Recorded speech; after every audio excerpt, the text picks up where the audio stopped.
Hey, what's up, y'all? Honestly, I wasn't sure whether I'd be back for a second episode, but I checked in with the critics. I checked in with the audience. I checked in with the sponsors. And a lot of these were me. And it turns out that it's all great. So I'm back, and I want to talk to you about this. It's probably one of the most important things that I can share with you. You know, when we started our little journey, I gave you a little bit of backstory and detail about myself, but I actually want to tell you today some of the most important things that I can say about like you and what you've got going on. And I can just tell you, and this is numero uno, that no matter what you're doing, whether you're feeling great, feeling bad, feeling miserable, feeling ecstatic, there's no possible way for you to run away from the good things that are coming your way in life. I get asked questions a lot. It kind of inspired me to make a talk show. That way I could answer all the questions that I get asked at once and like in one unified format. What I can tell you is that the underpinning of so many questions, comments, concerns that we as human beings have on this rock are just about like, are we going to screw things up for ourselves? When you are at a kitchen and you're getting together all your ingredients, you've gone to the store, you've got the meat, you've got the cheese, you've got the pasta, you've got an alcohol. It's just for cooking, or maybe it's not. As you're putting that stuff together, you might ask yourself, what am I making? Is this going to turn out well? What's in the recipe? And you might look this up and you'll ask, like, how do I cook something? Why would you do that? Well, you're worried that if you don't have like a guide, that what comes out is not going to taste great, especially if you've got a lot of weird ingredients, okay? This ain't like making a copy of your mom's potato salad. But life does not work the same way as making that dinner of your miscellaneous ingredients in your house. The sum choices of everything that you've done, good and bad, is going to lead you to the place that you need to be and the place that's most meant for you. There's no way to hide from the good things that are coming to you in your life. You can't, I turned this way, and the opportunity that I've been waiting for just slid across the back of my neck. I just don't believe that life works that way. As you get up and you go about your day and you make those binary choices between being a person that helps your fellow man, a positive role model in your community, a person that is, and I always say this, you can't control other people, but you can be an example and an inspiration. So if you're doing those things, don't worry about the idea that, while I'm being a good example and an inspiration to the world around me, something that's really good and is meant for me is going to pass me while my head is turned. It just doesn't work that way. But once you've made that decision to get out and to quit your job, you're probably going to make a big seismic decision that's going to go right along well with that, which is, how do I that the opportunities come to me? And I think when somebody thinks about, not getting what they want out of their job, they're thinking about, is the opportunity that I've waited for my whole life going to pass me by while I'm doing? No. If you make yourself more present to the right opportunity, it's going to come. Once you've made that decision to not like let that fear of what might happen dominate your life, now you're thinking in a new way, and you're thinking about, how can I structure my life to receive the stuff that's going to come for me as I go out in public and I meet people and I make these social connections. And I was at the Coalition for the People's Agenda in Atlanta, and this is just one of the great social organizations founded by the late Reverend Joseph Lowry, whose work is still done today by just amazing people like Helen Butler. That everybody's busy. It's always a busy time in the world of activism and organizing. And being able to give somebody a card or a flyer or a one-page sheet of paper that just summarizes what they can get out of working with you is just great.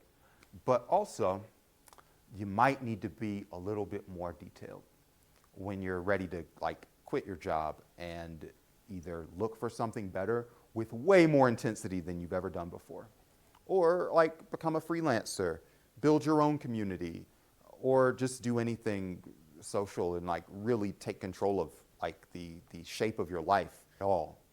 But when you quit your job, it does not necessarily mean that you are a freelancer for the rest of your life. Maybe you are just going to find another job right away. And in fact, for a lot of people, they're only going to quit their job if they're confident that they can find the next job right away. So what are those systems? With enough preamble, how do you do that and stay in touch with people?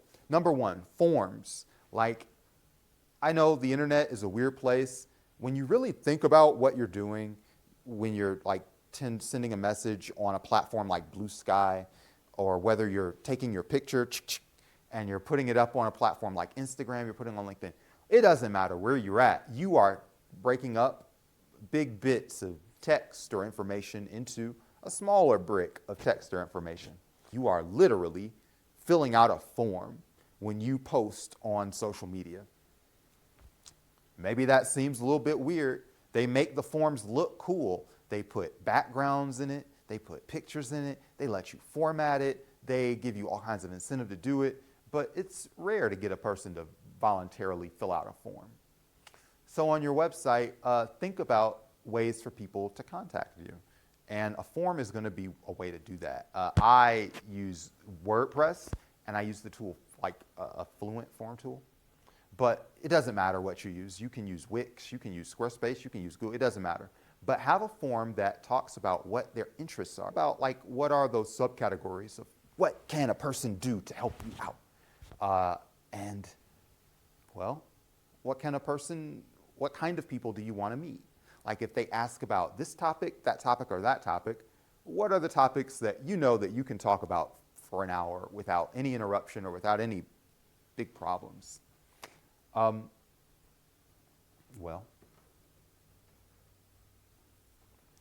So like a form that says, are you interested in, and if you visit me, the form will say like, are you interested in achievement, like business? Are you interested in social equity? Are you interested in personal life? Are you interested in fun, intricate things made by hand? Are you interested in filmmaking and creativity?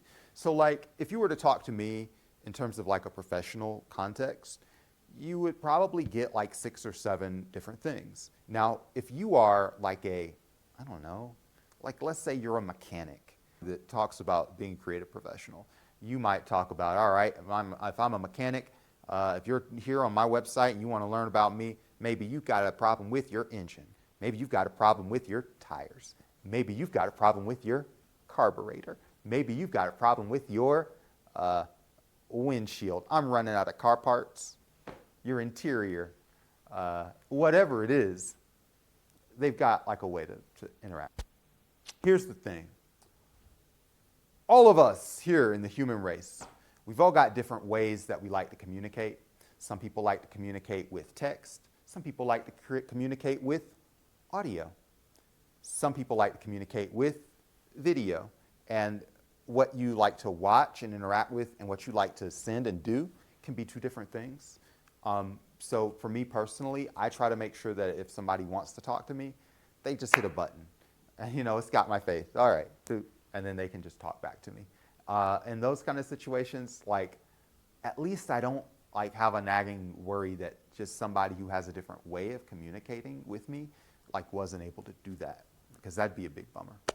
If you're a filmmaker or if you're trying to organize a group of people, then you may think about like what are the 7 subtopics of what you cover. And if you're not really sure, like I just have a job. I don't really like this idea of becoming more independent in my work life. I'm not even sure how to do it. If that's your case, write down the field that you're in.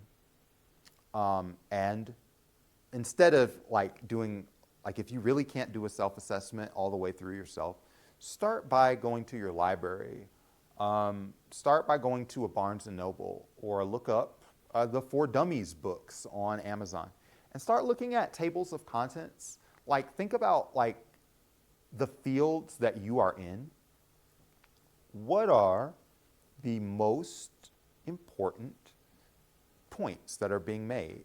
And if you can think about it as a linear progress, when you're quitting your job, when you're going from one place to the other, one of the most important things that you can do is tell your story. I would also suggest that you do a long form video, kind of like this. Like every episode, I talk to you for like a full hour, right? And you're able to really focus on what I'm saying. You are going to pay more attention to me talking to you for an hour than almost any like clip that you see on TikTok. Now you've got to be interested enough in me to listen to me for an hour. If I'm, just say, hello, my name is Brandyn, and I'm going to talk to you for an hour. Maybe not. You may need to see me talk to you in a short form. You need to see me talk to you for a minute, 30 seconds, 45 seconds. But before you start that process, work from the end and work forward. So just like anybody who starts a business, you want to think about what is the end result that you want.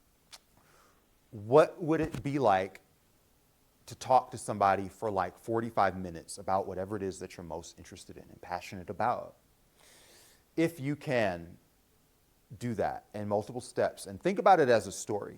And what I like to do is, and this is some of the best advice that you're going to hear, if you really need to convince somebody of something, it's not by calling them smart, calling them dumb, flattering them, any of this sales stuff that you see online. It doesn't have anything to do with anything. A person only makes that kind of purchasing decision if they can see your story and what you do interact with their story and what they do. So in the course of 45 minutes, you can really tell a story that does not have you as the main character. If you've seen Star Wars, you're not Luke Skywalker in a 45-minute presentation. Who wants to see that? What people are really interested in is themselves and their situation. So really think about who you'd like to hire you, and that can be your car mechanic. Okay, you repair engines and carburetors, then you would give your 45-minute story about what makes you specifically, like your customer, specifically need this carburetor fix. Explain who they are, what the stakes are. Then, and by the way, when we say explain the stakes, you've got 45 minutes. So make sure that it is sensual, that it's sensory, that it's, hey, if you've got a problem with your car and this is your 45-minute presentation, walk me through a full day in the life of somebody who needs to hire you. Don't over-exaggerate either. But think about the things that they can touch, taste, see, feel, hear that would make them think, hey, I should hire, and that person's you. So for a 45-minute presentation and a person is a mechanic, you want to talk about, you love getting in your car and going to your job, dealing with your family, going out, having freedom. Without this, why does somebody need a car? Come on. Just use your brain. But think about how it sounds. Oh, that engine's making that vroom, vroom, vroom, vroom, vroom. Your stomach drops. You have to think to yourself, is today the day that I'm going to get chewed out by my boss because my car doesn't work? And it's not so important that you say the perfect thing in the world, but just that as a person is thinking about their problem, they're not just watching it, but it's in smell-o-vision, touch-o-vision, taste-o-vision. It's something that they can really relate to. And that's around the time that you'd introduce yourself. And don't try to make yourself a star of somebody else's story. Luke Skywalker was in Star Wars. You should be more of the Obi-Wan type character. And in fact, really think about your place in your whoever you're trying to contact, their story. Your place is just a side character. At the end of the day, at the end of all of life, it's your movie. You're the main actor. Somebody else, no matter how close they are to you, they're a supporting character. When you look up and you look out and you see your day and you say, what's going on as I start my day? You're going to be seeing life filter through your own experience, right? So think about other people are human beings just like you, and they've got their own interpersonal experience that they care about really a lot. So try to speak to it and explain what happens if it goes wrong. And you don't need to, I think there's so much of vitamin fear out there that it's not like you need to make it suck more than it already does, but you should at least describe how much it does suck. Let people understand that they don't want to they want a transformation. And then a thing that you should do is write down your successes. And if you've been doing that, and it's just one of my core pieces of advice, write down your successes at work. Write down anything good that you do, because there's so much stress and tension in our day-to-day lives that works to beat out every hint of joy from your previous successes, that you might actually think, oh yeah, I am good at whatever I'm doing. Believe it or not.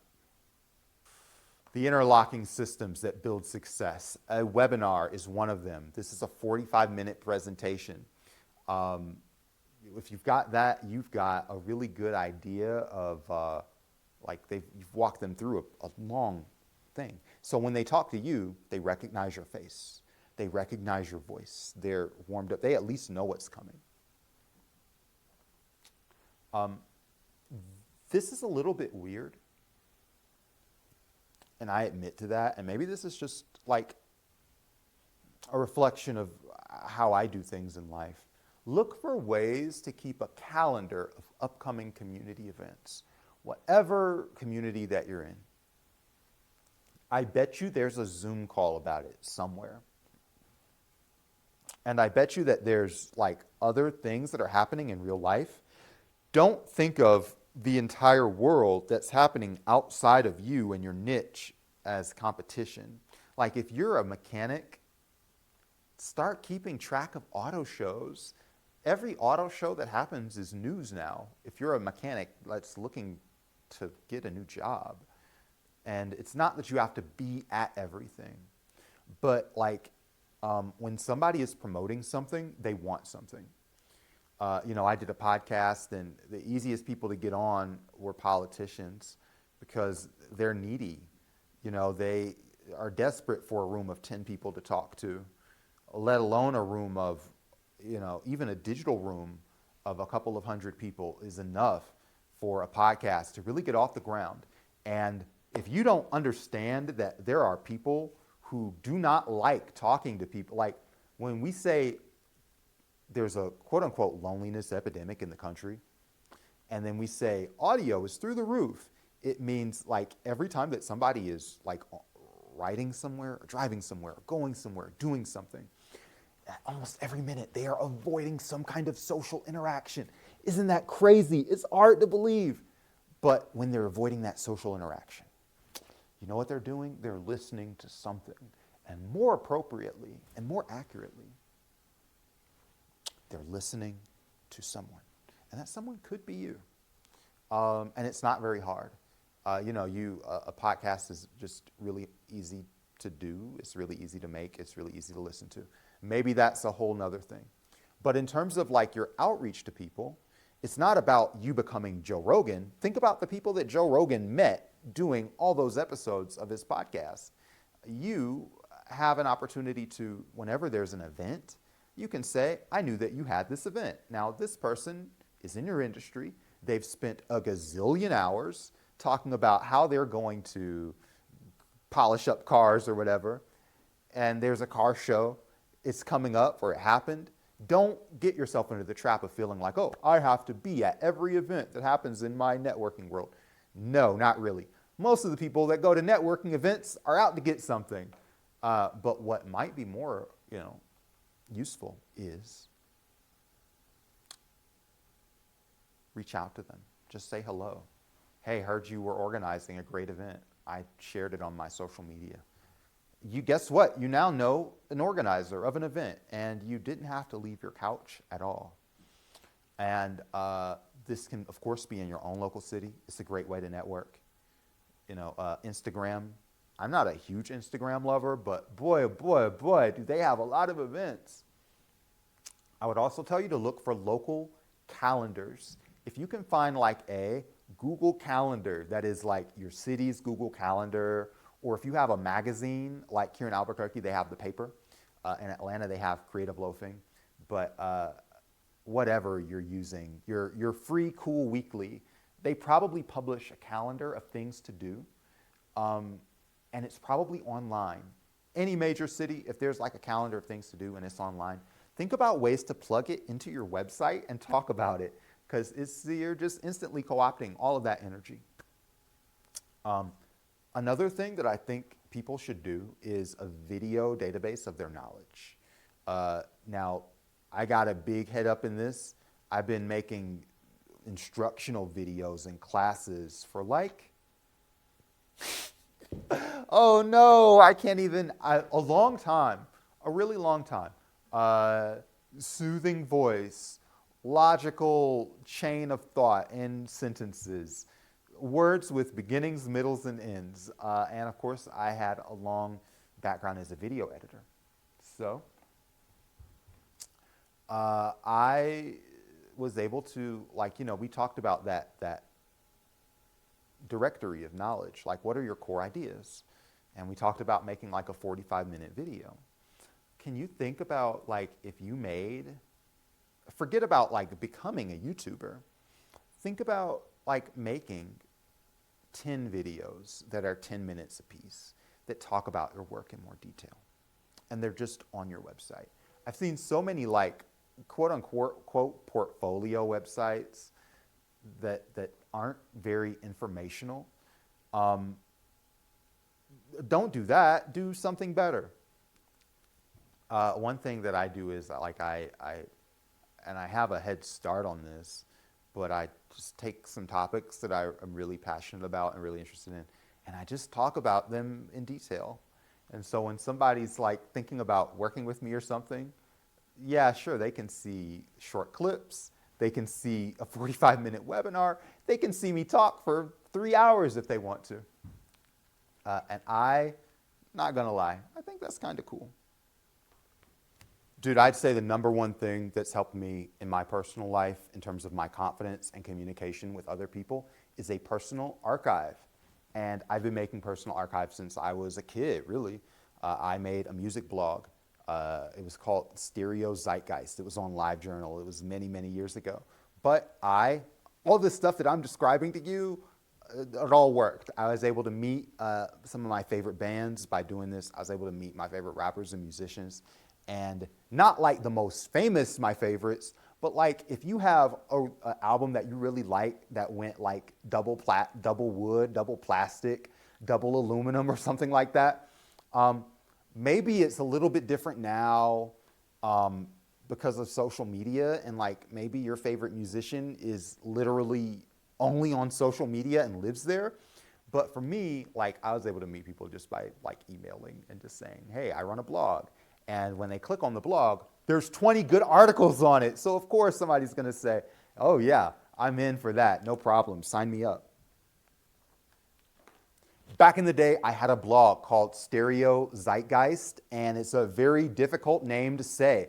And when I was talking to people about it, almost every conversation that I had would involve me spelling the name or explaining what it was. I did another show later on. It was called Not Safe for Wonks. What is a wonk? I would have to tell every single person that asked me. Now, this was okay because this is like a niche political term. So, like, guess who I got? News nerds. But if you are a person that, like, has to make something and you've got to give it a name, let me tell you, don't raise your expectations of having a great name too fast. Every name seems to be taken, and it's like 30% of the cognitive effort that I go through whenever I start a new venture is, man, I've got to come up with a name for this thing. It probably tells you a lot that so much of the naming is already done in our society. It's hard to come up with an original name for anything on the planet. Now I'm getting older. My business life is a little bit of the same as the life that I had when I was a kid, which is really cool in some ways, but not in others. When I started, I was doing like a LiveJournal, and I also, being a nerd, I ran my own web server. I had FTP. I had MySQL, I had a PHPBB bulletin board, I had all kinds of weird stuff. But on the world of LinkedIn, it's much simpler, kind of. It's easier, kind of. And what I found on LinkedIn, though, is that they're using video a lot more. Like when I started on LinkedIn, it was like a writing platform. And you would get like really good parables about business. And it was honestly from people who were deeper thinkers. It was a deeper thinking platform. And I worry that like some of the depth of thought on some of these platforms might be lost. But also, we're not going to treat LinkedIn like it's some like special holy space. This was a bunch of marketing people that were working in marketing. And you know what they were doing when they were talking to each other and writing these cool, intricate blog posts about how to connect with people? They were talking about making video, right? They were like, yeah, flood every platform with video. So that now that LinkedIn, which was a business-to-business platform, is now doing business-to-consumer stuff. I can only really consider that like the chickens are coming, they're coming home to roost.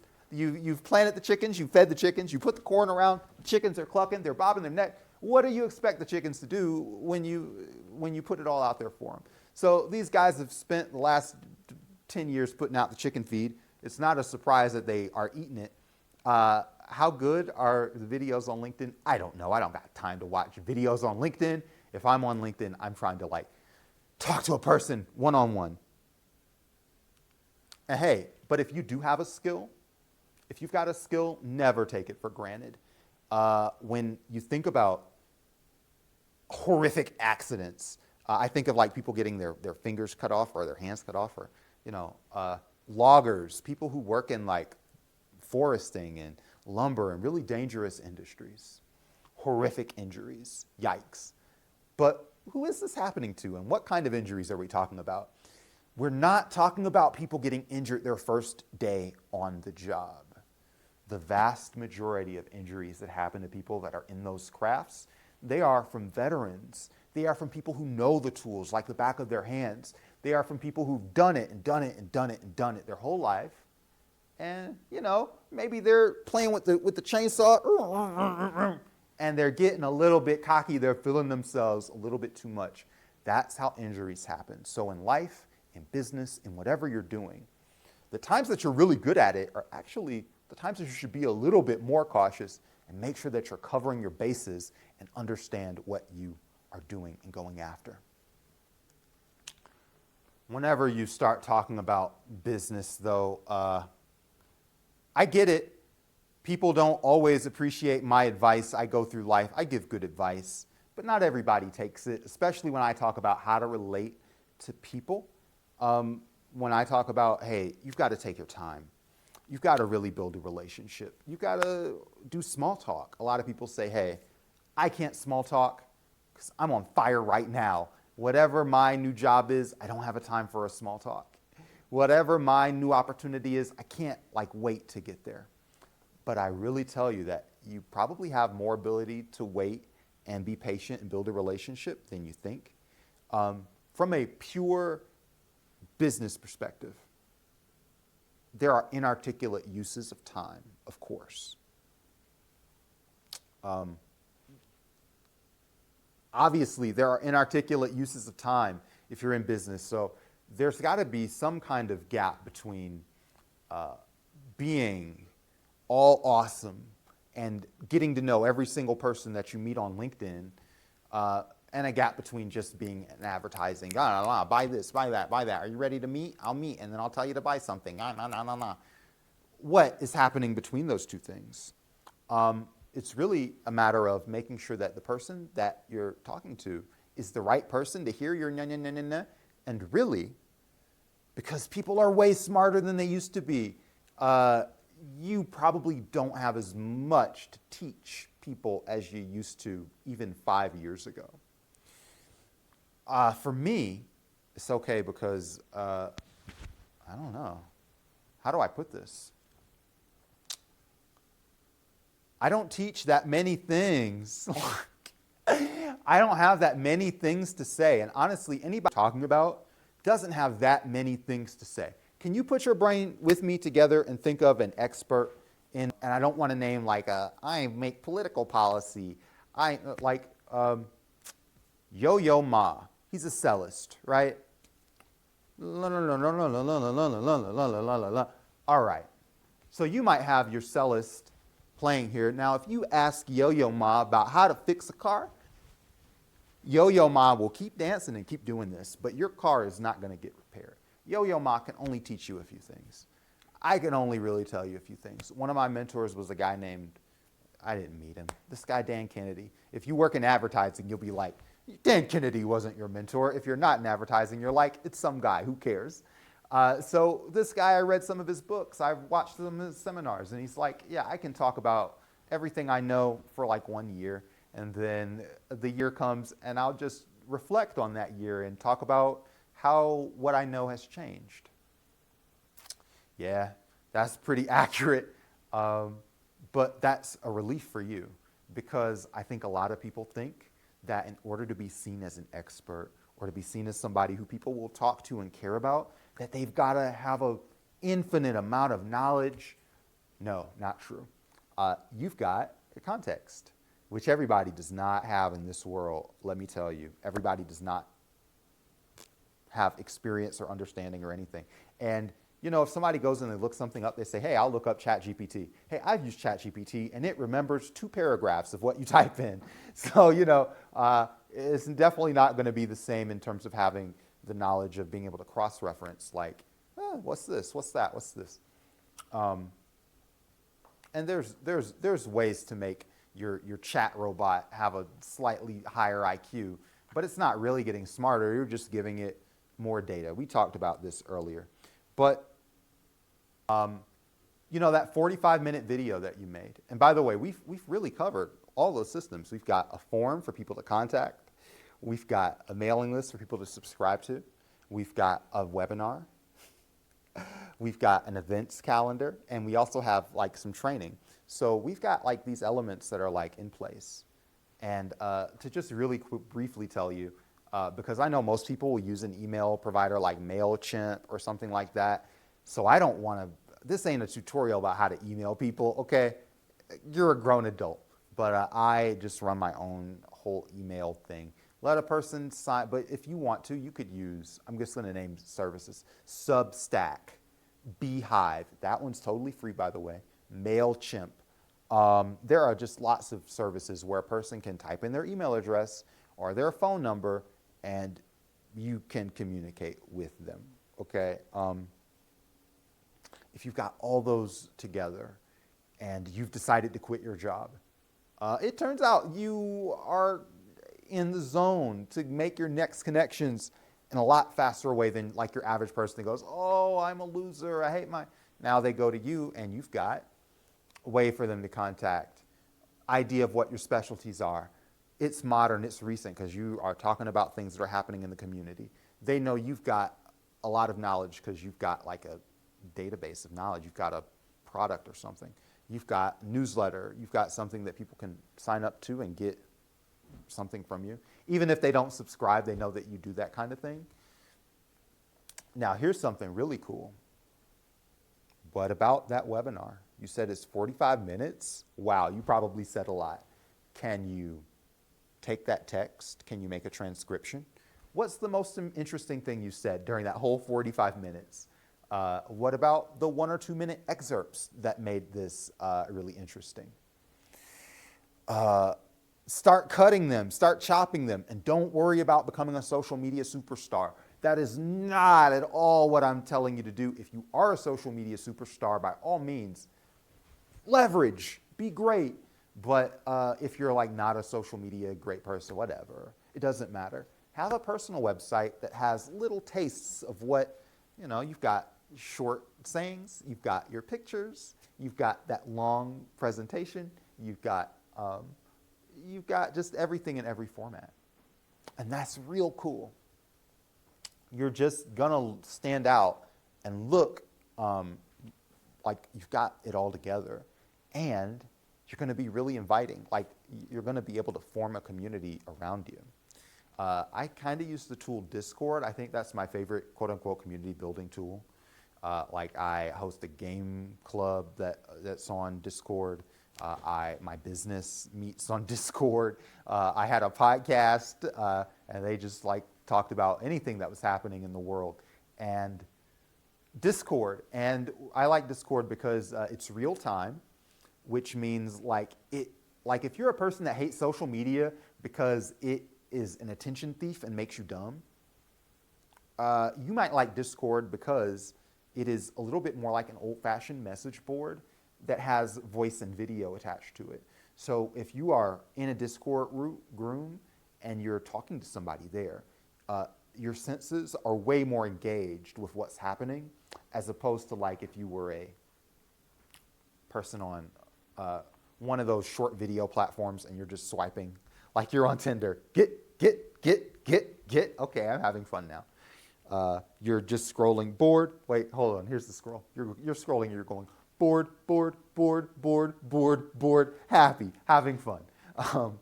It's definitely like that a little bit. It's just about communicating your ideas. And think about if you can like start with that visit to the library. You've got your list of ideas, and then you have like a mind map. And I use a free mind mapping tool. So this is called Free Mind. It is free open source. If you use any kind of computer, you can just download Free Mind. And the way that this thing works is you just type in your ideas and you'll get, you know what a mind map is? All right. So that mind map is a great tool though, because now your voice and your life and your experience can fill out that mind map to such a degree of such detail that you would not have even thought about, like how much stuff you actually know. So if you can really just wow yourself with what you know in a brand new way, you'll impress people. You'll impress the people around you. Good ideas and innovation do not just happen on the internet. And in fact, I would say that so many of the great experiences and great people that I've met have been people that don't even like social media and don't use it. Don't brainwash yourself into thinking that if you aren't on Instagram that you don't exist. Especially, here in New Mexico, I would say this is an extremely offline city. Coming from Atlanta, everybody has an Instagram. You meet a girl, you got to have it. Like if you're a guy and you're just socializing, you almost have to have an Instagram by default because like other social media platforms, just you meet them and they're not acknowledged. And for me, all right, I go in there and I'm like, okay, rewind the clock. I was big on Twitter years ago, like 5 years ago. Like, okay, I was a Twitter person. So you're going to a party and you're like, yeah, I'm on Twitter. Maybe a 20% recognition rate for your text-based medium. If people like pictures. And for you, this is another life pro tip. This is real stuff, and you'll be like, yeah, great idea. Take pictures of yourself, especially you fellas that you're like, oh, nobody's taking my picture. Just do it. First of all, dude, one day you're going to get old. You think you're going to have whatever emotional issues you've got now for your whole life. Don't lock yourself in there. Start taking pictures. Your grandkids, the future is going to ask, what did you look like when you were like 28? At least take a picture. Think about like pictures being used, not just of yourself, but of your day-to-day life. And I got to admit, this is like a second tier goal. I know that for everybody, if you're just quitting your job, you're not thinking about your photo gallery. But if you've got one, use it. What's going to stop you? Think about making sure that your journey is not just one that's you talking about. Although it's great if you can really talk about what you're doing at your job. That's awesome. But also, what's it look like? If you've got a good phone, I would really advise that when you're going out to places, you don't have to be like a weirdo. You don't have to take a picture of the chicken noodle soup that you ate at a Vietnamese restaurant. But I would say if you go somewhere and it's not somewhere you normally go, take your phone and just scan it. Like do this, go up, down, and then do like And what you're doing when you do that kind of thing is that, number one, you're creating like a database of B-roll. And I know you might be thinking, hey, I'm not going to be on YouTube. You literally never know what you'll need to do to provide overwhelming proof to people. And I just totally believe in doing that. Like I want to have, like when I invite people to stuff, I try to have, I use Google Photos. So like I can use my Google Photos as like B-roll. Like I can just say, hey, I'm so-and-so, and here's some pictures. And if you can, especially we talked about going out to stuff. I'm not saying that you've got to be at everything, but if you've quit your job, what are you doing? Hopefully you're interacting with people. You can take screenshots of Zoom calls, and they have a little bit of use, but I would recommend that if you are looking for a job and you're going out to networking events, take some pictures or bring a friend to help you take pictures and show yourself having a great time. And that is stuff that can fill your Instagram, your LinkedIn, your email newsletter. And remember, I ain't even really got into this. Do not hold yourself prisoner to none of these social media platforms, okay? Twitter's great. I got all my Twitter is on Microsoft Excel now, okay? I'm not going to let somebody else just own my whole Twitter worldview without at least having to be the co-owner of it. What about your Instagram? Boy, make a backup. And so many of my friends were howling after Instagram. I mean, whenever Instagram makes any capricious change, you're howling. Whether that's Instagram, Google, they're petty and capricious, and you don't want to be at their mercy. Make backups of your social media presence, and for the different kinds of things that you make, whether those are videos, if you're making video, hit that thing up, put it on a Dropbox or a hard drive that you own. If you are making tweets, put that thing on Microsoft Excel or Airtable. And really, Airtable is best for if you want to hold any kind of information. But put all of your information in one place. And maybe more importantly, and if you do this, you are really balling. And it made my life so much easier. I barely have to work at all. Is let your friends in your community talk to you using a form or whatever they're doing. Maybe they get on a call with you and you record it. Discord can do that kind of thing. And bro, put that in a spreadsheet. Put it in a database of like, okay, I talk to, like, let's say you are that mechanic that's looking for a job, right? And you make that website and it has community events. It has an interaction form. It has a blog. It has a presentation, you know. So now you can kick it with just about anybody. You can be like, hey, Doug's garage, Jane's garage, Billy's garage, whoever's garage, right? And get on them with Zoom, like talk to them. Now you've got a 45-minute video, 30-minute video. And even if you have to pay them, like I've done this before. You send somebody an email and you say, let's have lunch together. What does it cost you? $20? Easy. And you can do that now. I did that during the pandemic, so a slightly different vibe, but also like free food. Can I explain something to you guys real quickly?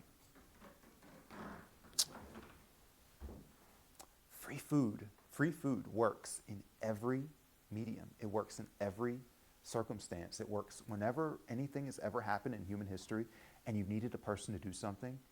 Free food works. It's undefeated. Okay. Had to tell you that up close and personal. Maybe I'll zoom in. All right, hold on. In fact, for the future. All right, just in case I need a second take. Listen to this. Free food works. It works all the time. It works in every situation. If you have, like you need to clean out your house, but you can't do it yourself, I can promise you free food. Buy a pizza, buy the cheapest food, buy rice, buy beans, buy chicken, buy tortillas, and people will come. When you have people hauling their butts for that long out in the day, there's nothing like getting food at the end of the day. And honestly, if you've got somebody coming over to your house or place or whatever and they're working for you, don't be a jerk. Give them a little, give them some good. Give them something that they can really appreciate. And if somebody is coming to your house and you are not feeding them, what is wrong with you? It is an easy no-brainer. And I'll tell you something about in the corporate world. I've heard so many stories, and this is how you can tell a company's going downhill. The boss looks at the balance sheet, the CEO looks at the balance sheet, and the business is doing great. Business is booming. You've got engineers. You've got talented people. You're growing in the marketplace, got great products, got happy customers. How do we stay competitive? How do we keep making money? And then they look at the balance sheet, and what's the balance sheet say? The balance sheet says we spend thousands and thousands of dollars on free soda at the machine. Do you know how much money we are spending on free soda, free drinks, free amenities for the workers here? And by the way, we pay these workers competitive salaries. They are competitive with the top of the line in their field, and we're giving them free soda. We should start charging 25 or 50 cents a soda. These are the cheapest sodas they'll be able to find anyway, and we'll subsidize our own cost. And then the company dies. If you're really in the flow and you've got a good product, company, people, life, whatever it is, and you start pulling out the rug from under it, you start removing the amenities, you start removing the human element, the thing that makes you subconsciously or unconsciously happy. In a company, the engineers wake up. They start saying, wow, I've been working really hard, and the company has been slowly getting really bad. And they start to work a little less. They start to look for the new opportunities. Sometimes, almost like a junkie pulling the copper wire out of a house. You don't actually know the details of what you're damaging when you think of morale as a negative on your balance sheet. So for the people around you, buy them a little extra food. And for yourself, buy yourself a little extra food. Whatever your equivalent is to a free soda in your break room, for yourself or for the people around you. Like, find it, do it, make it a part of your life, treat yourself. And the reason why I say that is because, like what I said at the top of the show, the things that are meant for you are coming your way no matter what. So when it comes your way, and in fact, the phrase comes your way is like future anticipatory. And actually, if you were to look outside your window, you'd probably find that it's actually around you right now. The things that you want are happening to you as you speak. Maybe not as fast as you'd like, but they're happening. So as it's happening, don't punish yourself. Keep the break room flowing. Keep yourself happy and motivated, and think about like these topics, like these little fingers on a hand of giving yourself a strong way to connect with the world around you, that you don't have to run after it. You don't have to chase it. You don't have to juggle it.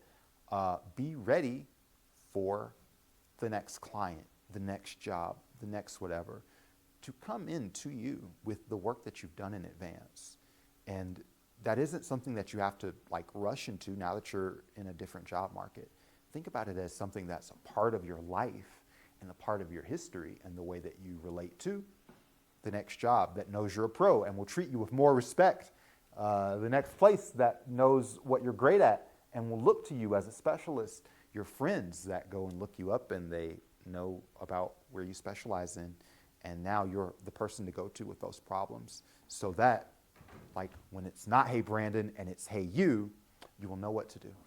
Hey, I'm Brandon Buchanan. It's always great doing this. I was a little nervous myself. I said to myself, can I really just sit here and talk to you guys about this? And it turns out, yeah, I can. And I actually promise you that you are capable of doing more than you think to. So until next time, hey, thank you, stay safe, and I'll talk to you again after a while. Bye-bye.